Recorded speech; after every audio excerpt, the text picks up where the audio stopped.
Solve this ചാനലിലോട്ട് സ്വാഗതം. Mathematics skill practical problem സോൾവിങ്ങിലൂടെ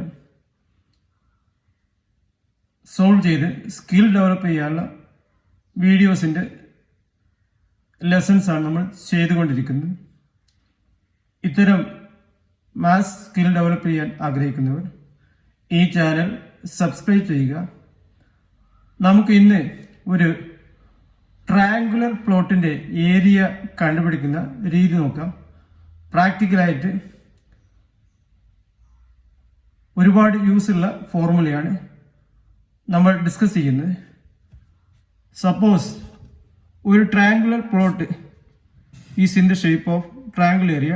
one side 3 meter, other side 4 meter, third side 5 meter.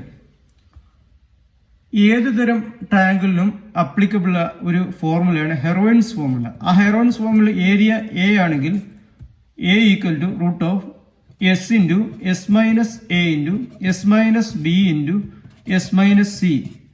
A B C ഓരോ സൈഡാണ് ട്രയാങ്കിളിൻ്റെ. S ഉദ്ദേശിക്കുന്നത് total പെരിമീറ്ററിൻ്റെ പകുതി, that is A plus B plus C by 2. That is here 3 plus 4 plus 5 by 2 equal to 4 plus 3 7, 7 plus 5 12 by 2 equal to 6 meter. 6 meter.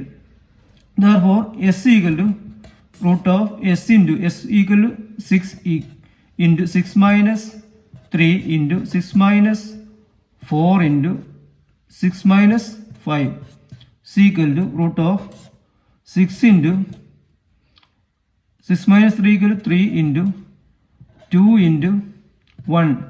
That is equal to root of 6 3 18 18 36. Root of 36 equal to 6 meter square ആണ് ഈ പ്ലോട്ടിൻ്റെ area.